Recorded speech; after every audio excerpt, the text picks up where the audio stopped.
Yeah, finishing last week 1-1, I think we felt like we put together a solid performance against Wyoming. It was great to see against what we think is can be potentially one of the most potent offenses in the conference with Wyoming. To see us kind of hold true to our staple, which has been our block and defense, and so that got a little bit away from us on Saturday with Colorado State, who I think threw everything they had at us, and we just.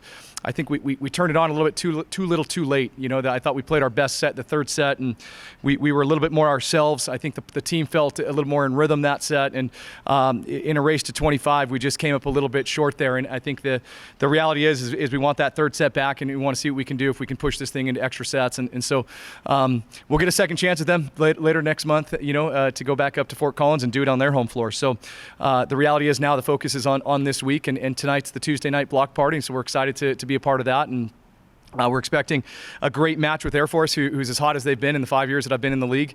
They are playing exceptionally well, and our team, it's a little bit of a funky rhythm. It's a different rhythm to the week with a Monday prep day and a Tuesday match. We leave tomorrow at 7:45 to San Jose for a great San Jose team on Thursday night. So it's a little bit of a different rhythm to the week, and I think for me, the way that we've communicated about it with the team is just one more different type of test, one more different type of challenge that's coming our way, and how well do we respond to that? How well do we prepare? How well do we take care of our bodies mentally, physically, emotionally, as I like to say, because I think it matches drain you. Win or lose, you're giving everything you can, and so our goal is to get back into a place where, hey, we can go take it to teams that are very best, even on one of these short weeks that's as funky of a rhythm as you have in the Mountain West, where you play a Tuesday night, you're on a flight on Wednesday morning, and you're back on the court Thursday night. So we're excited to take on this week, and it starts off tonight with the Tuesday block party, and we're hoping to get people out.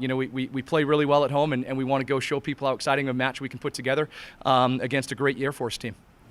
That theme, that Tuesday block party, how much joy is that creating around like your players and stuff? Yeah, I think it's built up a little bit. I think the reality was that the Tuesdays has been these funky rhythm weeks, and you never really knew what you were going to get. And now it's something you're looking forward to, because it's another opportunity to play a match at home. It's another opportunity to play a good team and to get tested.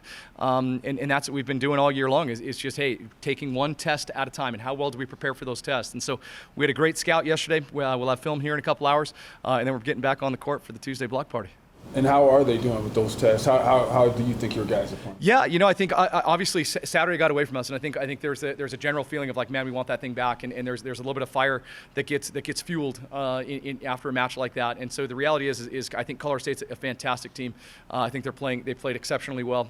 If we look at statistically how they'd done the previous 5 matches heading into that match, they went absolutely off on Saturday, and we just couldn't quite match them. And so I think as far as the test leading up to that, I think we've done an exceptional job of that. And so yesterday's scouting report, my challenge to the team was a day one focus. When before you play your first match of the year, there's this excitement. There's this, hey, we're wide-eyed. We're diving in on every single note, every single thing that we're seeing.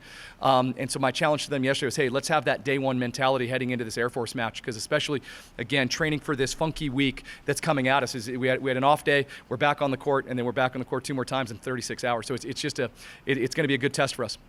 Coach, the way those sets played out, I mean, obviously it doesn't work out this way, but you guys are getting closer and closer after everyone. Do you feel like if you played 3 more sets after that would Yeah, that is how we look at it. We look at, hey, are we adjusting and adapting in the moment to the things that Colorado State is doing? And we were just coming up a couple plays short, and then we had a great lead late in that third, and we came up short. And that's happened before, and it happens to great teams. It happens to not so great teams. And the reality is we have to take it in stride and understand that at 20 plus, we want to be lethal. We want to be lethal from the service line. We want to be lethal defensively.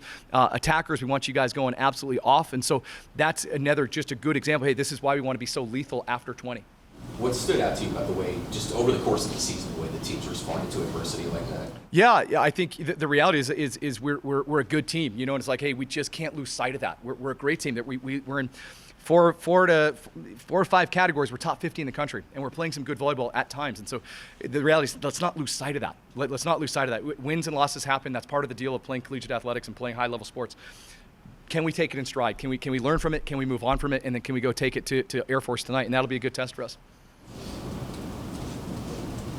What are some of those little intricacies, those little differences between you guys and Colorado State, those top teams in the conference? What are some of the little separator? Yeah, right now it's the balanced offense that we saw Colorado State provide. They had a great back row attack presence. We're trying to still click through ours and figure out, hey, when and how often can we use our back row attack? You saw their middle blockers have a huge presence through the middle third of the court. We're great on the left and the right, and we're getting better in the middle third. We have to be able to attack all three zones. And Colorado State, I thought, did a great job, and that really exposed us in that area. So when we're talking about one play, 2 plays per set, we're talking about opening up our offense just a little bit more.